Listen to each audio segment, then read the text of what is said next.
The gunshot echoed across the dusty plains as Lillian Rose clutched her bleeding side, her world spinning beneath the scorching Montana sun of 1876. She'd been on the run for 3 days, fleeing from the men who'd murdered her father and burned their small ranch to the ground. Now, as she collapsed against the gnarled trunk of a cottonwood tree, Lillian knew her strength was failing. The distant thunder of approaching hooves made her heart seize with terror. "Please," she whispered to whatever god might be listening, "not like this."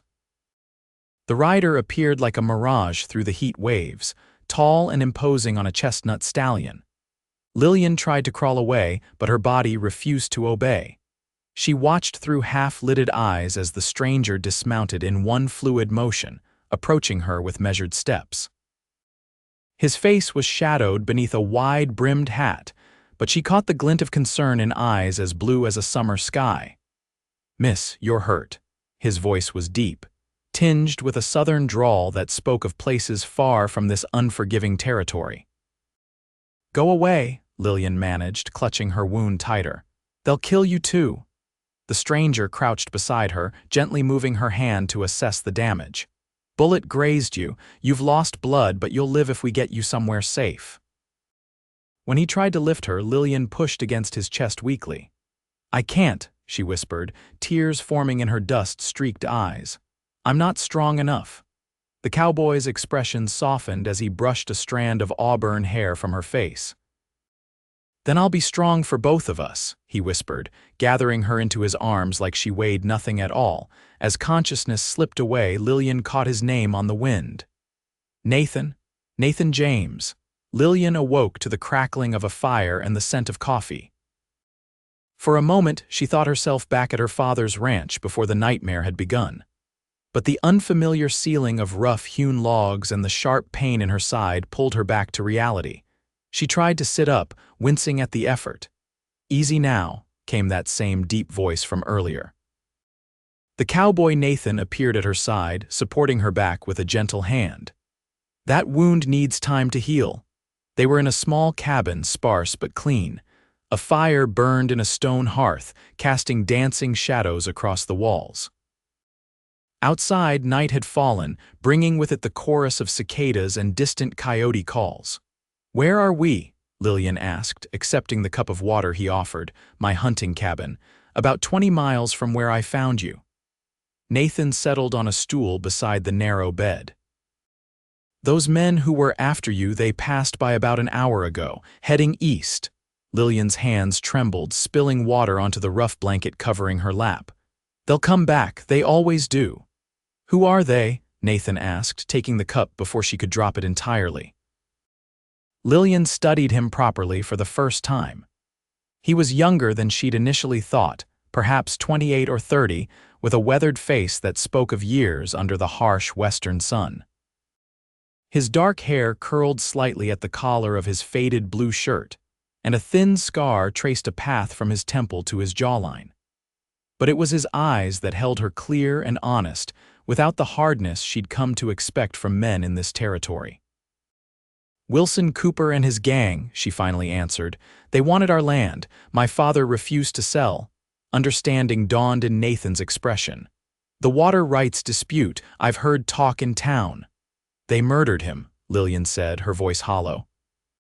"Shot him down while he was fixing the fence line. I saw it happen from the house." She swallowed hard. "I grabbed my father's rifle and ran. They've been hunting me ever since." Nathan stood, moving to the small window to scan the darkness. His shoulders were tense beneath his shirt. "Cooper's got the sheriff in his pocket. Law won't help us." "Us?" Lillian questioned. "This isn't your fight, Mr. James." He turned back to her, his expression resolute. "It became my fight when I found you bleeding under that tree, Miss Rose." "Lillian," she corrected softly. "And you shouldn't get involved. These men, they're killers." A ghost of a smile touched Nathan's lips. "So was I once upon a time." He rolled up his sleeve, revealing a faded cavalry tattoo. "7th Cavalry, served under Custer before I'd had my fill of killing." "A soldier," Lillian murmured. "Former soldier," he corrected, rolling his sleeve back down. "Now I just raise horses and keep to myself." He returned to her bedside. "Rest now, you're safe tonight." As Lillian drifted back to sleep, she wondered about the sadness she'd glimpsed in those blue eyes, and what ghosts this former soldier carried with him in the silence of the Montana wilderness. The next morning brought sunlight streaming through the cabin's small windows and the rich aroma of frying bacon. Lillian found herself propped up against pillows, watching as Nathan moved efficiently around the modest cooking area, his movements betraying years of self-sufficiency. "You should eat," he said, bringing over a plate with bacon, beans, and a thick slice of bread. "Need your strength back." Lillian accepted the food gratefully, realizing how hungry she was.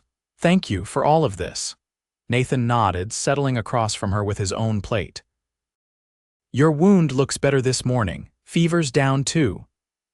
"Are you a doctor as well as a soldier and horseman?" she asked, managing a small smile. "Field medicine," he explained between bites. "Learn quick or watch your friends die." The matter-of-fact way he said it hinted at experiences too painful to elaborate upon. They ate in companionable silence for a while, until Lillian finally asked the question weighing on her mind. "What happens now?" Nathan set his empty plate aside.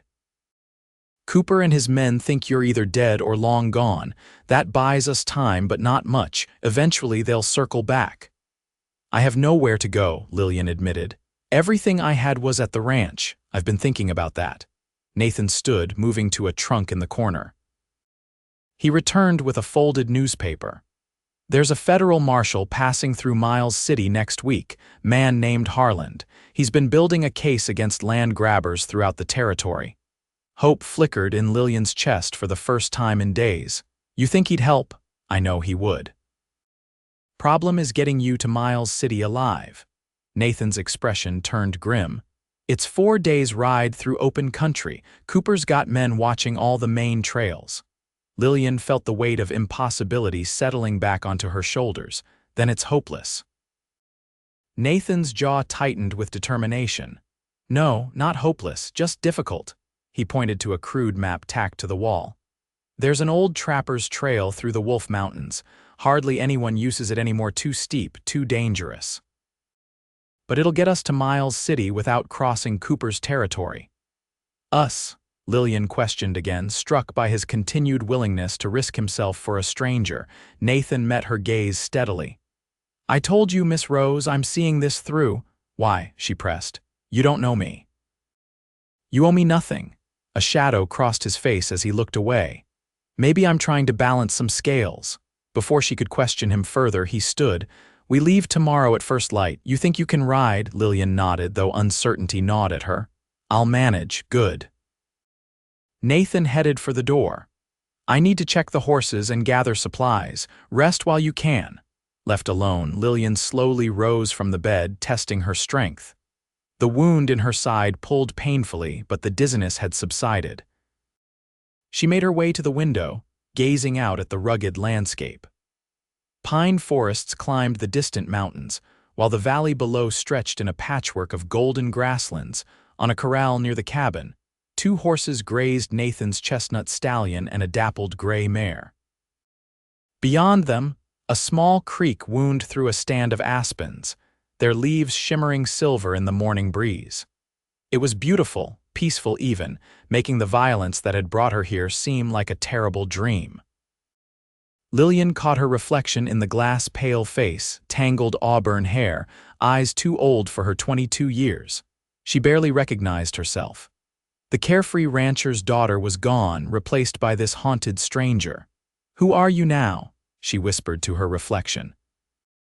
Outside, Nathan emerged from a small shed carrying saddles and gear. She watched him work, struck by the economical grace of his movements. There was something comforting about his presence, a steadiness that made her believe, just for a moment, that survival might be possible. Tomorrow they would ride for Miles City, and whatever justice awaited them there. Tonight, she would gather what remained of her strength and prepare for the journey ahead. Dawn broke in bands of crimson and gold as Nathan secured the last of their supplies to the packhorse. Lillian stood outside the cabin, Dressed in clothes, he'd provided a pair of trousers that had been trimmed and belted to fit her smaller frame, a flannel shirt that swallowed her slender form, and a worn leather vest that offered some protection against the cool morning air. "Ever ride astride?" Nathan asked, adjusting the gray mare's saddle. "Since I was 6, Lillian replied, pulling her hair back and securing it with a leather cord. "My father believed daughters should be as capable as sons." A hint of approval crossed Nathan's face. "Smart man." He handed her a wide-brimmed hat. "Wear this. Son gets brutal in the high country." Lillian accepted it gratefully, along with the canteen and small revolver he offered next. She checked the cylinder with practiced ease, fully loaded. "You know how to use that?" Nathan asked, watching her. "My father taught me." She tucked the weapon into the holster he'd provided. "Though I'm better with a rifle, got one of those too." Nathan patted the Winchester secured to his saddle. "But let's hope we won't need either." He helped her mount, his hands steady and respectful at her waist, mindful of her injury. Once she was settled, he swung easily onto his own horse. The chestnut stallion pranced beneath him, eager to move. "Stay close," Nathan instructed, gathering the packhorse's lead rope. "Trail gets narrow once we hit the foothills." They rode in silence as the cabin disappeared behind them, following a barely visible path that wound through stands of ponderosa pine. By mid-morning, they had begun their ascent into the Wolf Mountains, the trail steepening with each mile. "How did you end up in Montana?" Lillian asked as they paused to rest the horses beside a tumbling stream. "Your accent, you're not from here originally." Nathan dismounted, helping her down before filling their canteens. "Georgia originally. After the war, there wasn't much left to go home to." He shrugged. "Drifted west with the army, then kept going when I mustered out." "The war changed everything for so many," Lillian observed quietly. "Your father," Nathan asked, "Union cavalry, lost his leg at Antietam." She smiled sadly. "He used to say the war took his leg but gave him perspective." "That's why we came west. He wanted to start fresh, build something lasting." Nathan nodded, understanding in his eyes. "And Cooper wants to take that from you." "Not if we reach this marshal first," Lillian said with renewed determination.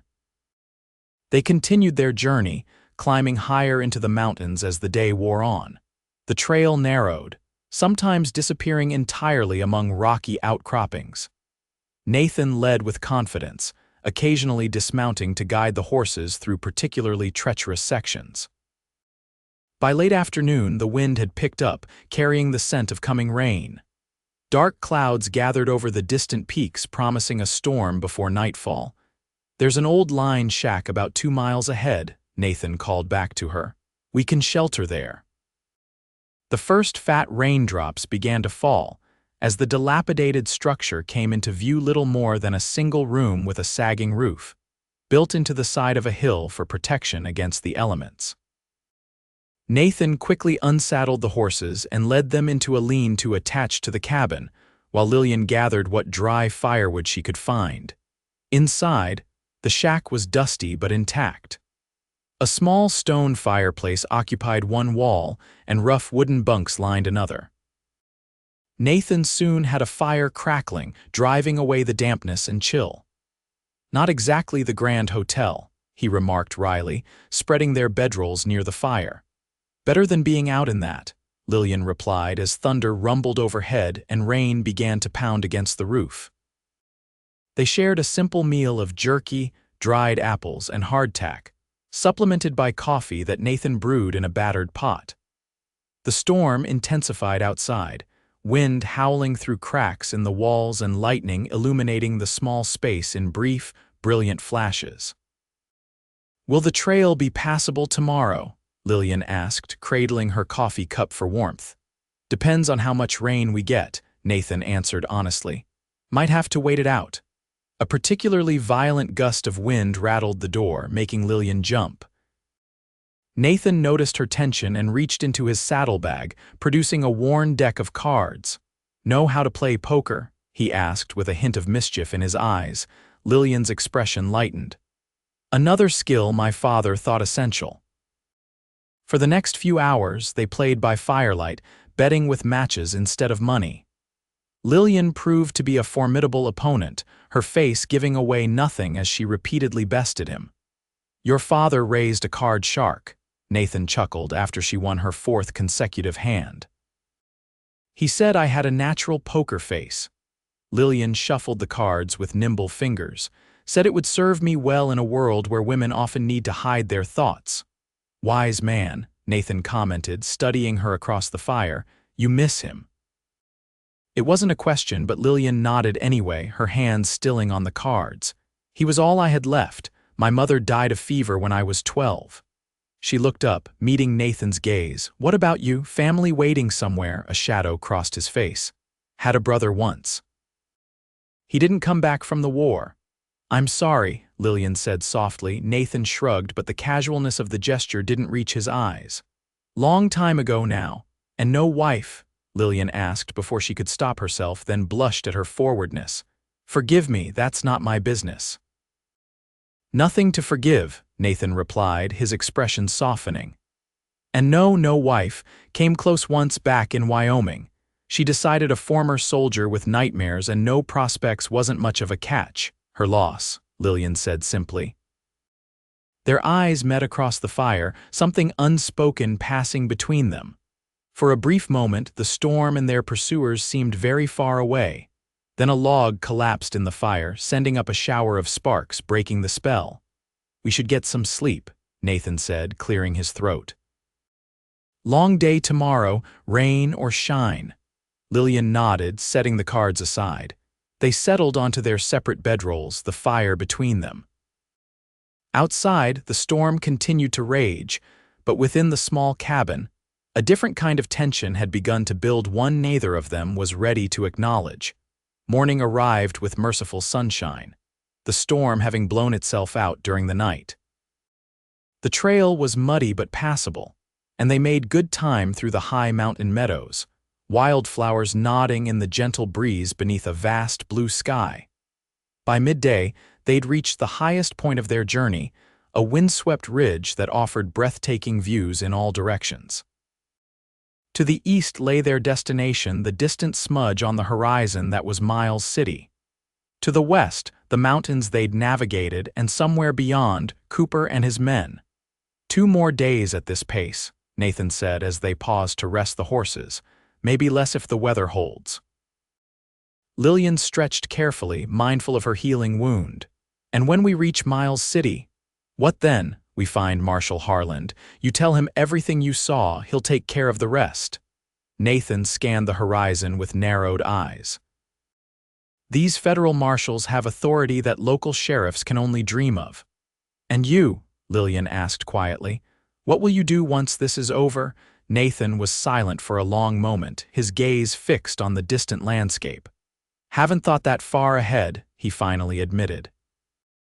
"One day at a time has been my way since the war." Before Lillian could respond, Nathan suddenly stiffened, his hand moving to the rifle at his side. "Get down," he ordered, his voice low and urgent. Lillian dropped to a crouch beside him. "What is it?" "Riders, 3 of them. Coming up from the south." Nathan's expression was grim. "Could be trappers, but I'm not taking chances." He led her quickly to a cluster of boulders, tethering the horses out of sight. With practiced efficiency, he positioned them behind cover, rifle at the ready.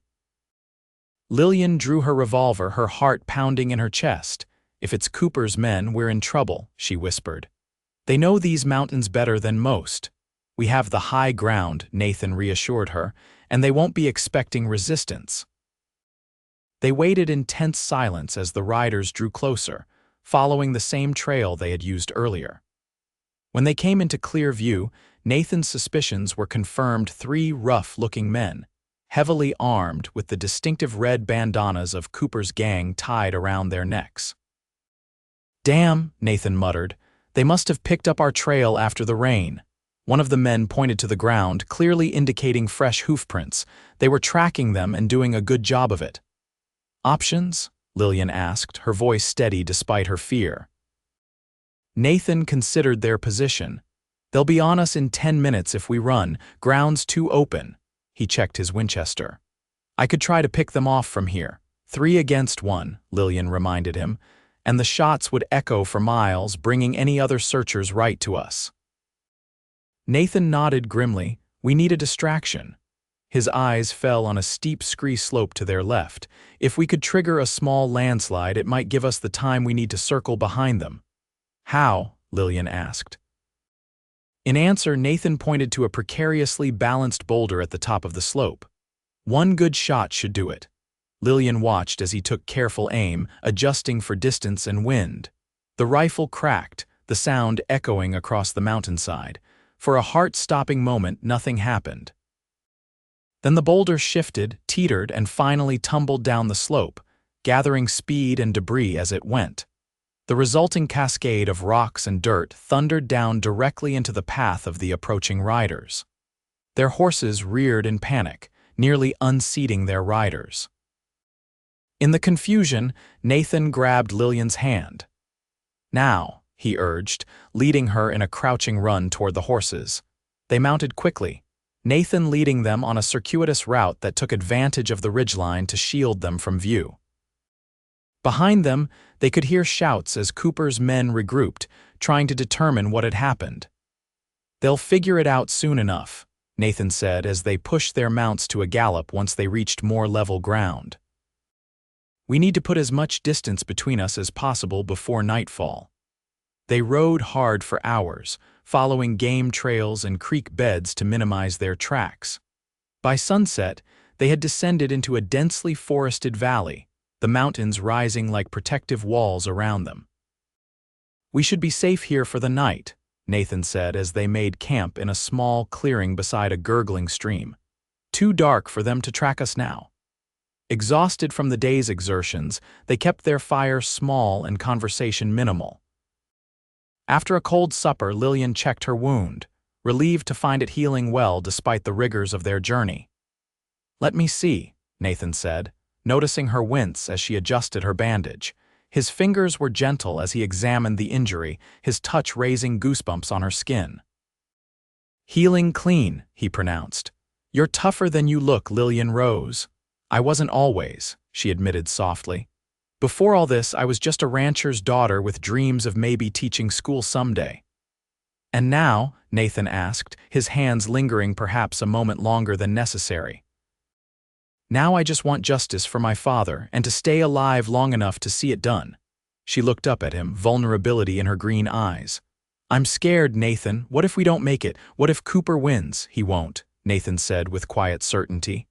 "I won't let that happen." In the flickering firelight, their faces were close. The world narrowed to just the two of them in this small clearing.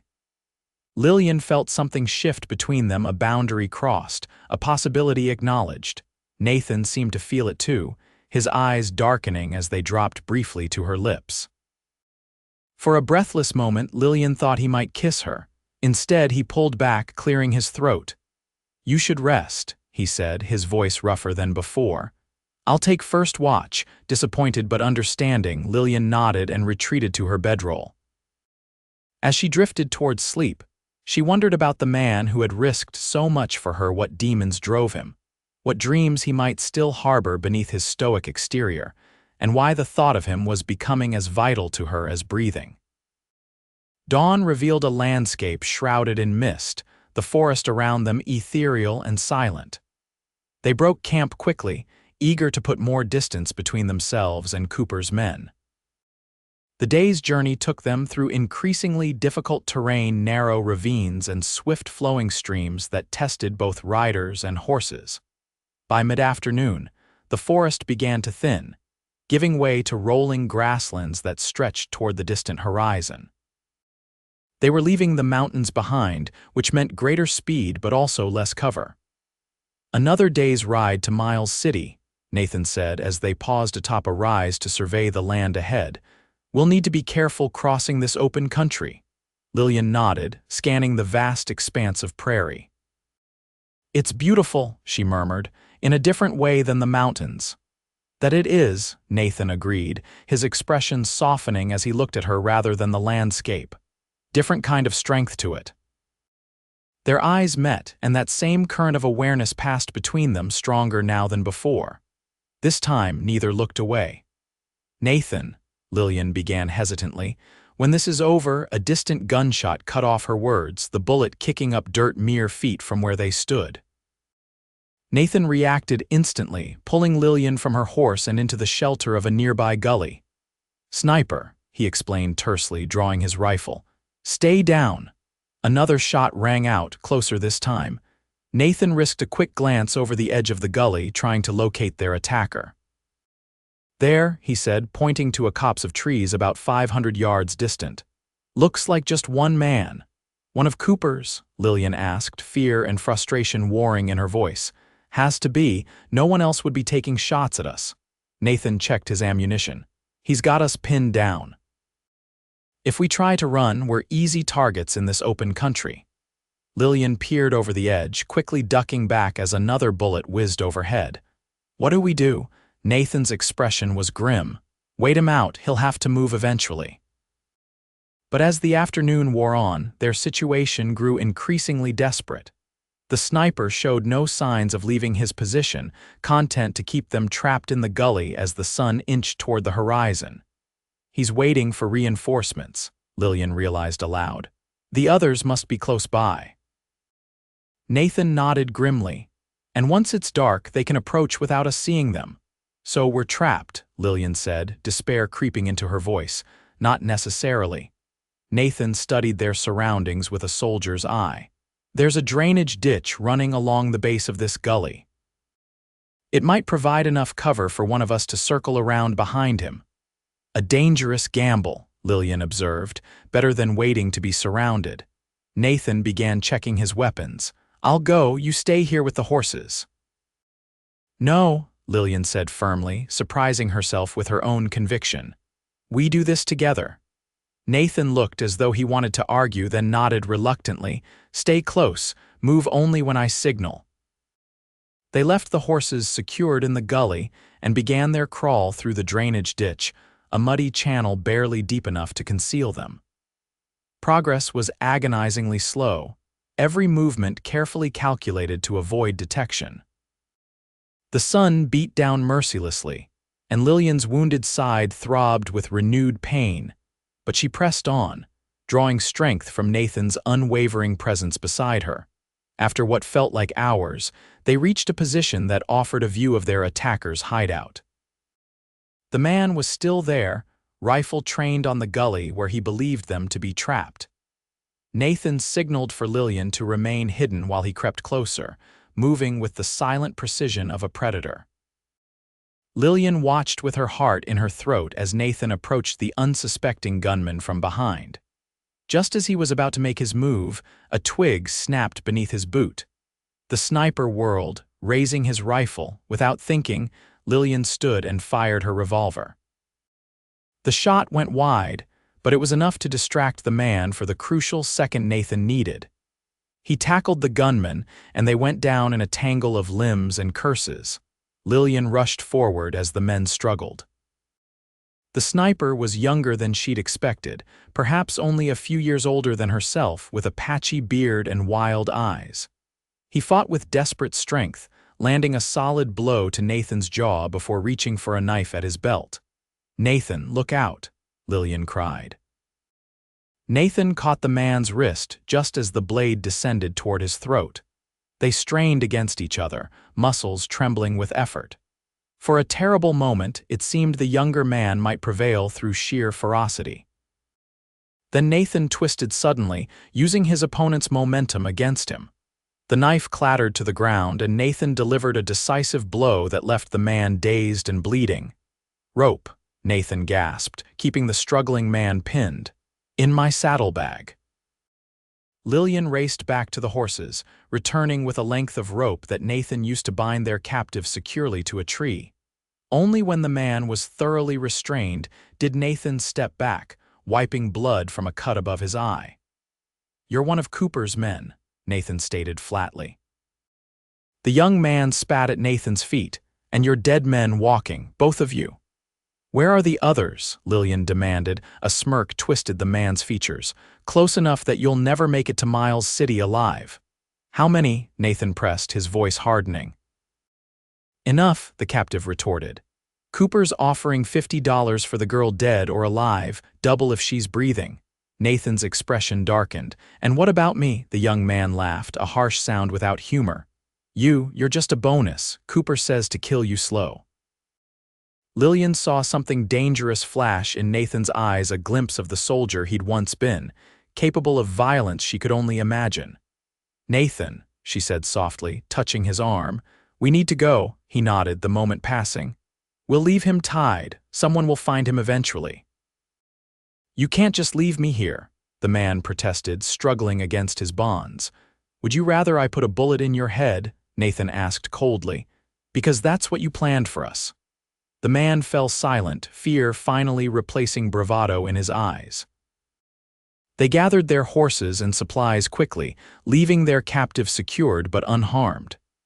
As they prepared to ride, Nathan studied the position of the sun, now low in the western sky.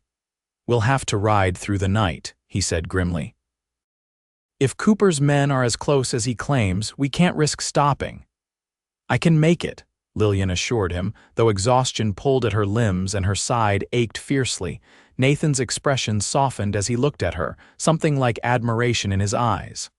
I believe you can. He reached out, briefly touching her cheek. You're stronger than you know, Lillian Rose. The simple gesture and the conviction in his voice sent warmth spreading through her despite their dire circumstances. In that moment, Lillian realized that sometime during their desperate journey, this man had become more to her than just a rescuer or ally. Much more.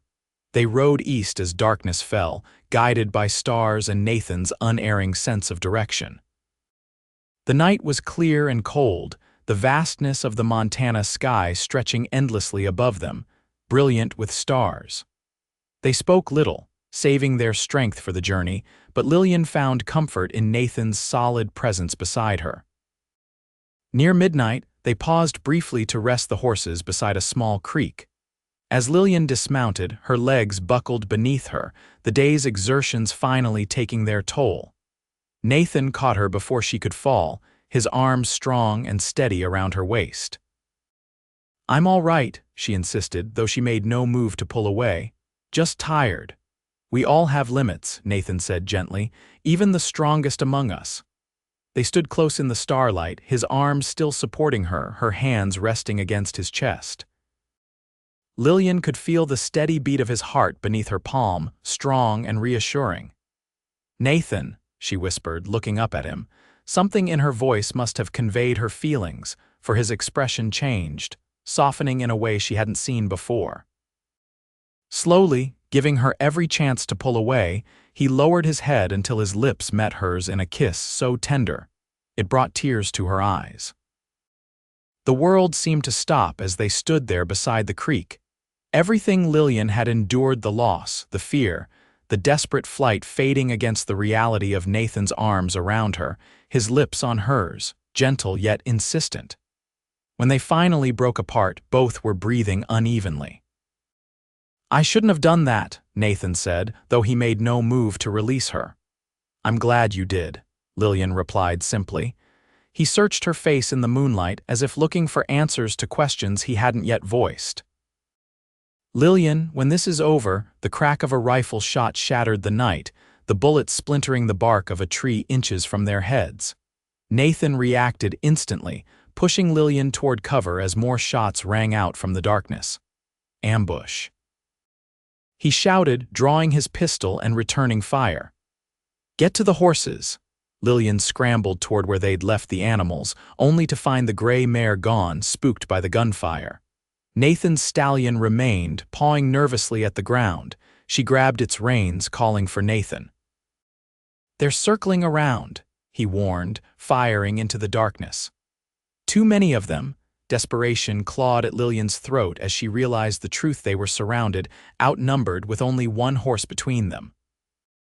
The pack horse was gone as well, taking with it most of their supplies and ammunition.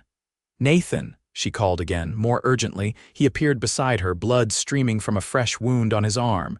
You need to go, he said, helping her onto the stallion. Now. What? No, Lillian protested. Not without you. Listen to me, Nathan said firmly, gripping her hand. Miles City is less than 20 miles east. Follow the creek until it joins the Yellowstone River, then stay on the north bank until you reach town. Find Marshall Harland. I won't leave you to die, Lillian insisted, tears blurring her vision. You have to, Nathan replied, his voice softening despite the urgency of the moment. Your testimony is the only thing that will bring Cooper to justice, for your father, for everyone he's hurt. More shots rang out closer now. Nathan slapped the stallion's flank, sending it lurching forward with Lillian barely maintaining her seat. Nathan, she cried, looking back as he took cover behind a fallen log, rifle raised. Go, he shouted. I'll find you in Miles City. The last she saw of him was his silhouette against the starlit sky, firing steadily into the darkness as Cooper's men closed in. Then the horse carried her around a bend in the creek, and he was gone from sight. Tears streamed down Lillian's face as she rode, torn between the desperate need to return to Nathan and the knowledge that doing so would render all their sacrifices meaningless. He had given her this chance perhaps at the cost of his own life, and she could not waste it. So she rode through the night, following the creek as it wound eastward across the prairie. The stallion, sensing her urgency, maintained a steady pace despite its exhaustion. As dawn broke, Lillian caught her first glimpse of the Yellowstone River, its broad waters gleaming in the early light. Hope surged within her. Miles City was close now, and with it, Marshall Harland and the justice she sought. But the thought brought little comfort as she remembered Nathan standing alone against Cooper's men, buying her escape with his own blood. Please be alive, she whispered to the brightening sky. Please find me Nathan James. Miles City appeared on the horizon as the sun climbed toward noon, a collection of wooden buildings straddling the confluence of the Yellowstone and Tongue rivers. To Lillian's exhausted eyes, it looked like salvation and desolation all at once. Safety without Nathan seemed a hollow victory. She rode directly to the sheriff's office, drawing curious stares from townspeople unaccustomed to seeing a blood-stained woman in men's clothing riding a magnificent but exhausted stallion. The local lawman, a portly individual with suspicious eyes, listened to her request to see Marshall Harland with obvious skepticism. Marshall ain't seeing anyone without appointment, he drawled, eyeing her disheveled appearance. Especially not, whatever you are. Tell him it concerns Wilson Cooper and land fraud in Montana territory, Lillian insisted, summoning the last of her strength to stand tall. Tell him I have eyewitness testimony to murder. Something in her voice, perhaps the raw conviction, or simply the mention of Cooper's name, gave the sheriff pause. He disappeared into a back room, returning moments later with a tall, lean man whose weathered face and alert eyes spoke of years enforcing law in unforgiving territories. I'm Harland, the man said without preamble. You have information about Cooper? Yes, Lillian replied, swaying slightly on her feet. My name is Lillian Rose. Wilson Cooper murdered my father for our ranch and water rights. I saw it happen. Marshall Harland's expression sharpened. The Rose Ranch near Wolf Creek. Been trying to connect Cooper to that for months. He studied her more carefully. You look about ready to collapse, Miss Rose. Let's continue this conversation somewhere more comfortable. He led her to a hotel across the street, securing a room where Lillian could rest and clean up. A doctor was summoned to check her wound, and food was brought. Only when these immediate needs were addressed did Harland begin his questioning in earnest. Lillian told him everything: her father's murder, her flight, Cooper's pursuit, and Nathan's intervention. With each word, the marshal's expression grew grimmer, his notes more detailed. This matches reports I've received from other homesteaders, Harland confirmed when she finished. Cooper's been buying judges and intimidating witnesses across 3 counties. Your testimony could be what finally brings him down. Relief washed over Lillian, but it was quickly replaced by renewed worry. What about Nathan? Can you send men to find him? Harland's expression turned sympathetic but realistic. Miss Rose, if your friend was outnumbered as badly as you say, chances are he's alive, Lillian interrupted fiercely. He has to be. The marshal studied her for a long moment. I've got deputies coming in tomorrow. Once they arrive, I'll send a party to search the area you described. It wasn't enough Lillian knew every hour reduced Nathan's chances if he was wounded and hiding, but it was all she could hope for. She nodded her thanks, suddenly too exhausted to argue further. Get some rest, Harland advised, rising to leave. We'll take your formal statement tomorrow. You're safe now, Miss Rose. But as Lillian lay in the unfamiliar hotel room, listening to the sounds of the frontier town beyond her window, she didn't feel safe. Not without knowing if Nathan had survived. Not without him beside her, solid and reassuring in his quiet strength. Come back to me, she whispered into the gathering darkness. Please, Nathan, come back. 2 days passed with agonizing slowness. Lillian gave her formal statement to Marshal Harland, identifying Cooper and his men from descriptions and crude sketches.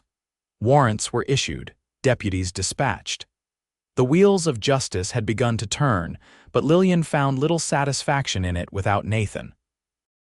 On the third morning, she was sitting on the hotel's front porch, watching the dusty street with diminishing hope, when a commotion at the edge of town caught her attention. Riders were approaching several men on horseback, one of them clearly wounded but sitting upright in the saddle. Lillian's heart stopped, then raced as recognition dawned. She was on her feet and running before conscious thought could form, heedless of her still healing wound or the startled looks of passers-by. "Nathan," she cried as the riders drew closer. The wounded man's head jerked up at her voice, his exhausted face lighting with such naked joy that tears sprang to Lillian's eyes. It was Nathan, bruised, bloodied, but gloriously alive. He dismounted with help from one of Harland's deputies, staggering slightly as his feet touched the ground. Lillian reached him just as his knees buckled, supporting him with strength she hadn't known she possessed. "You're alive," she whispered, touching his face as if to confirm he was real. "How?" Despite his obvious pain, Nathan managed a crooked smile. "Told you I'd find you in Miles City." One of the deputies explained that they'd found Nathan hidden in a ravine several miles from where the ambush had occurred. He'd been shot twice, but had managed to evade Cooper's men in the darkness. For 2 days, he'd traveled east on foot, surviving on what little he could forage, driven by a singular determination to reach Miles City to reach Lillian. "Stubborn fool nearly bled to death," the deputy concluded with gruff admiration. "Never seen a man so determined to stay alive." The local doctor was summoned again, and Nathan was taken to the same hotel where Lillian was staying. His wounds were serious but not fatal. A bullet had grazed his ribs, and another had passed clean through his shoulder. With proper care and rest, he would recover fully. Lillian refused to leave his side as the doctor worked, holding his hand through the painful process of cleaning and stitching his wounds. Only when Nathan was settled, medicated for pain, and sleeping peacefully did she allow herself a moment of quiet reflection. Sitting beside his bed in the fading light of day, Lillian studied the face that had become so dear to her in such a short time. In sleep, the hard lines of vigilance and worry softened, revealing the man beneath the soldier's exterior younger, more vulnerable than he appeared when awake. On impulse, she leaned forward and pressed a gentle kiss to his forehead. His eyes fluttered open at the touch, focusing on her with drowsy recognition. "Not a dream, then," he murmured. "You're really here." "Where else would I be?" Lillian replied softly. Nathan's hand found hers, fingers intertwining. "Did you find Harland? Did you tell him everything?" "Yes," Lillian assured him. "Warrants have been issued for Cooper and all his men. The marshal believes they'll have them in custody within days." Relief washed over Nathan's features. "Good." "That's good." His eyes held hers, suddenly more alert despite the medication. "Lillian, I need to tell you something. When I was out there, thinking I might not make it," she pressed her fingers gently to his lips. "Rest now, we have time." "Do we?" he asked, vulnerability in his question. Lillian smiled, certainty filling her heart. Yes, Nathan James, we have all the time in the world. The weeks that followed brought the justice Lillian had sought and the healing both she and Nathan needed. Marshal Harlan's deputies captured Cooper and his key lieutenants in a raid on their headquarters.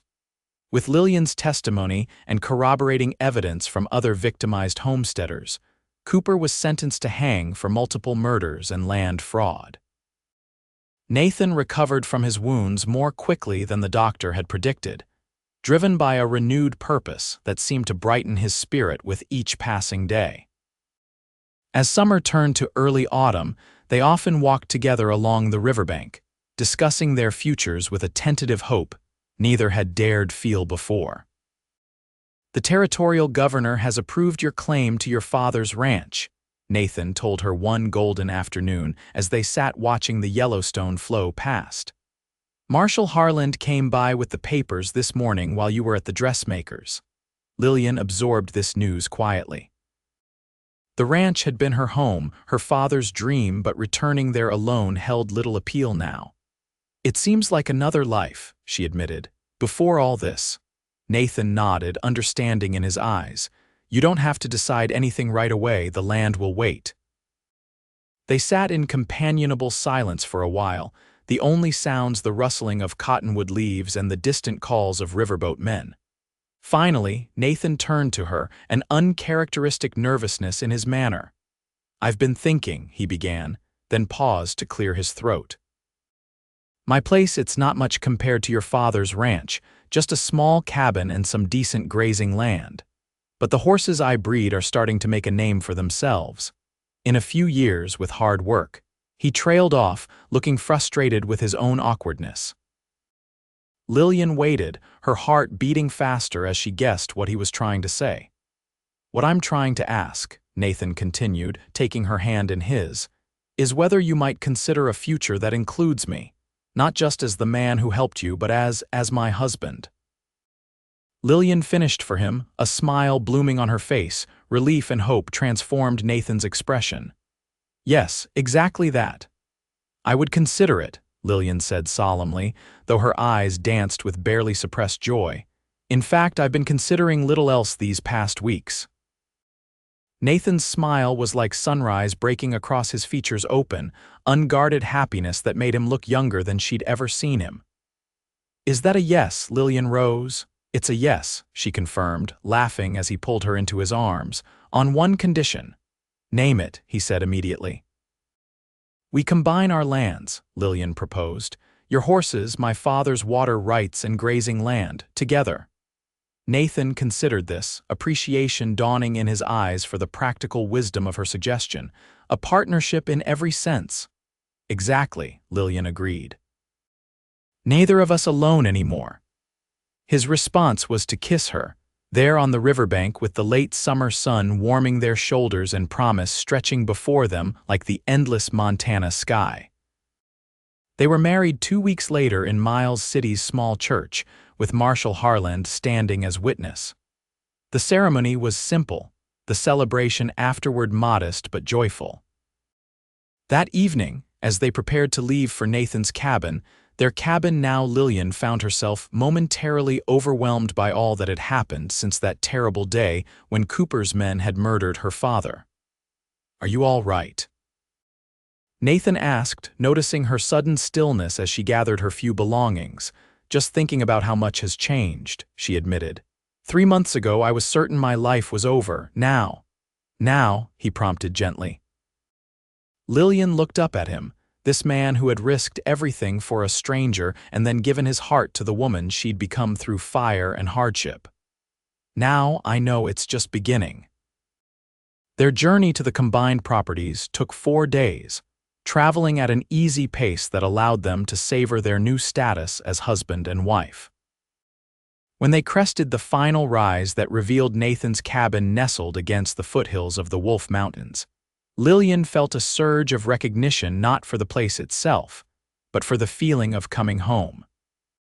The cabin was as Nathan had described it, modest but solidly built, with a corral nearby holding several fine horses. Beyond stretched meadows and gentle slopes leading eventually to the more distant peaks of her father's property. Their property now. What do you think?" Nathan asked as he helped her down from her horse. Lillian turned slowly, taking in the panoramic view from this vantage point: mountains and prairie, forest and stream, all painted in the rich colors of early autumn. "It's beautiful," she said honestly. "A perfect place to build a life." Nathan's arms encircled her from behind, his chin resting on her shoulder. "Our life," he murmured against her ear. "Our life," she agreed, leaning back against his solid strength. That night, as they lay together in the cabin's single bedroom, the mountain air cool through the open window, Lillian found herself thinking about the strange, terrible journey that had brought them together. From tragedy had come this unexpected gift, a love she had never sought but now couldn't imagine living without. "Nathan," she whispered, not sure if he was still awake. Came his drowsy response, his arm tightening around her waist. "Thank you for being strong for both of us when I couldn't be." He was silent for a moment, then shifted to look down at her in the moonlight filtering through the window. "You were always strong, Lillian. You just needed to remember it." "Perhaps," she acknowledged, "but I'm grateful nonetheless." Nathan touched her face with gentle fingers, tracing the curve of her cheek. "We'll be strong together now. That's what marriage means, I think, carrying each other when needed." Lillian smiled up at him, love expanding in her chest until she thought it might overflow. "Together," she agreed. "Always together." As autumn deepened into winter, Lillian and Nathan settled into the rhythms of their shared life. They worked side by side repairing fences, caring for the horses, preparing for the harsh Montana winter ahead. When the first snow fell, blanketing the land in pristine white, they celebrated with mulled cider by the fire, making plans for spring that stretched into dreams for years to come. Word spread about Nathan's horses, bringing buyers from as far away as Wyoming and Dakota Territory.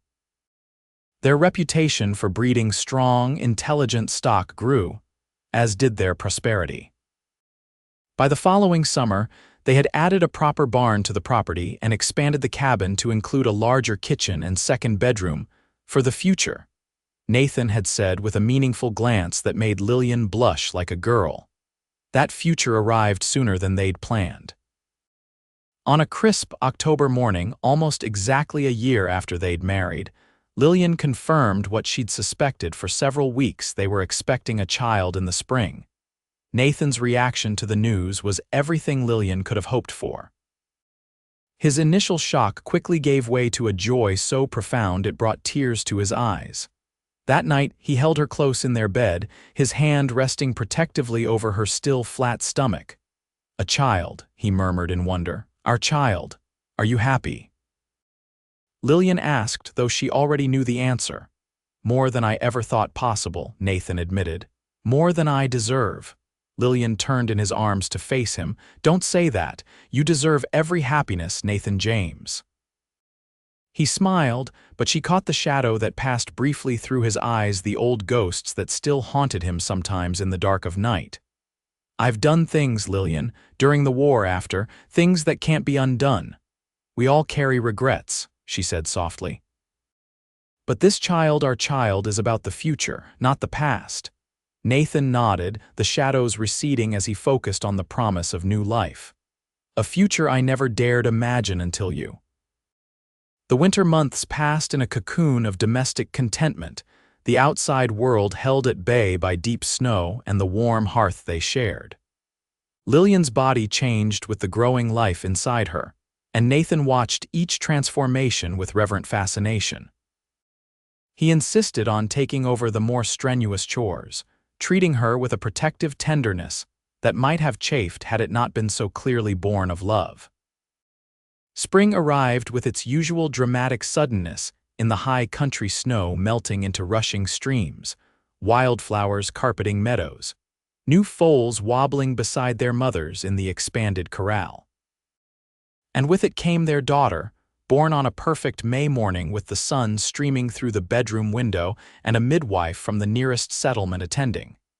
They named her Emma Grace James, Emma for Nathan's mother, Grace for Lillian's. She had Nathan's dark hair and Lillian's green eyes, a combination that made their hearts swell with pride and wonder. "She's perfect," Nathan whispered the first time he held her, his large hands cradling her tiny form with infinite care. "Absolutely perfect." Life settled into new patterns around Emma's needs and schedules. Nathan built a cradle that could be moved from room to room, ensuring their daughter was always within sight as they went about their daily tasks. Lillian discovered a depth of love she hadn't known was possible, even as she navigated the exhaustion and adjustments of new motherhood. By Emma's first birthday, their ranch had expanded further: more horses, a small herd of cattle, and additional grazing land purchased from a neighbor returning east. They hired 2 ranch hands to help with the increased workload, building a bunkhouse near the barn to accommodate them. "We're becoming proper ranchers," Lillian observed one evening as they sat on the porch watching the sunset, Emma asleep against her father's chest. Nathan chuckled softly. "Your father would be proud, building something lasting just like he wanted." "He would have loved you," Lillian said with certainty. "And he would have adored Emma." "Tell me about him again," Nathan requested, a familiar ritual that had become their way of ensuring Emma would know the grandfather she would never meet. So Lillian told stories of her father, his courage during the war, his determination to build a new life in Montana, his unfailing kindness and integrity.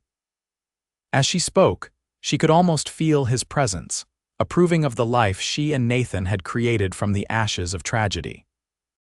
The years flowed one into another, marked by the changing seasons and Emma's growth from infant to toddler to spirited young girl. She inherited her father's affinity for horses and her mother's quiet determination, a combination that both delighted and occasionally exasperated her parents. When Emma was 4, she gained a brother, William Nathan James, born during a summer thunderstorm that rattled the windows of their now expanded home. Will, as they called him, was as fair as his sister was dark, with his mother's auburn hair and his father's blue eyes. "A matched set," Nathan joked as he watched them playing together in the yard, Emma already protective of her younger brother. "A blessing," Lillian corrected, leaning against her husband's shoulder. "2 blessings we never expected." By the time Emma turned 8, their ranch had become one of the most successful in the territory. Nathan's reputation as a horse breeder had spread as far as California, and their cattle operation, though smaller, was equally profitable. The original cabin had been expanded into a proper ranch house, with rooms for the children and space for the family to grow. Life wasn't without its challenges. Drought years tested their resources and resolve. A severe winter when Will was 3 nearly devastated their cattle herd. And there were still occasional reminders of the violence that had brought them together, nightmares that woke Nathan in a cold sweat, moments when a loud noise made Lillian freeze in remembered terror. But these shadows only deepened their appreciation for the life they'd built together. Each difficulty overcome, each obstacle surmounted, strengthened the bond between them. They faced everything as they had from the beginning together, drawing on each other's strength when their own faltered. On their 10th wedding anniversary, Nathan surprised Lillian with a trip to San Francisco, their first extended time away from the ranch since Emma's birth. They left the children in the capable care of their foreman's wife and traveled by train to the coast, experiencing together the wonder of a world so different from their Montana home. In a fine hotel overlooking the bay, Nathan presented Lillian with a delicate gold locket containing miniature portraits of Emma and Will. "To keep them close while we're away," he explained as he fastened it around her neck. "It's beautiful," Lillian said, touching the locket reverently. "Thank you." That night, as they stood on their hotel balcony watching ships in the moonlit harbor, Nathan wrapped his arms around her from behind, much as he had on their first night at the cabin a decade earlier. "Happy?" he asked simply. Lillian leaned back against him, secure in the embrace that had become her sanctuary. "Completely," she answered truthfully. "Are you?" "More than I deserve," he replied, his old refrain softened now by years of joy that had gradually convinced him of his right to happiness. Lillian turned in his arms to face him, studying the beloved face that had weathered and lined with the passing years but remained as dear to her as ever. "Do you ever think about that day? When you found me under the cottonwood tree?" "Often," Nathan admitted. "How close I came to riding past. How different our lives would have been." "I was so afraid," Lillian remembered, "so certain I wouldn't survive." "You would have," Nathan said with conviction, "even without me. You're stronger than you know, Lillian James, always have been." She smiled at his faith in her, touching his face with gentle fingers. "Perhaps, but I'm grateful every day that I didn't have to find out." She rose on tiptoe to kiss him, feeling the same spark that had ignited between them all those years ago. "I'm grateful for you, Nathan, for our children. For every moment we've shared, even the difficult ones?" he asked with a raised eyebrow. "Especially those," Lillian replied. "They taught us who we truly are." Later that night, as Nathan slept beside her, Lillian thought about the frightened young woman she had been, and the life she'd never imagined possible. From tragedy had come this miraculous second chance, a love that had healed them both, children who carried their best qualities forward, a home built on mutual respect and unwavering commitment. "I'm not strong enough," she had said on that fateful day, broken and bleeding beneath the Montana sun. "Then I'll be strong for both of us," he had whispered in return. But the truth, Lillian now knew, was that they had found their strength together in each other, in the family they'd created, in the life they'd built from sorrow and hope and stubborn determination to overcome whatever challenges the frontier might present. As she drifted towards sleep, Lillian's hand found Nathan's beneath the covers, their fingers intertwining with the easy familiarity of a decade shared. In that simple touch lay everything they had become to each other: shelter in the storm, courage in the darkness, joy in the ordinary moments that, strung together, created a life of extraordinary meaning. Together, they had discovered what it truly meant to be strong.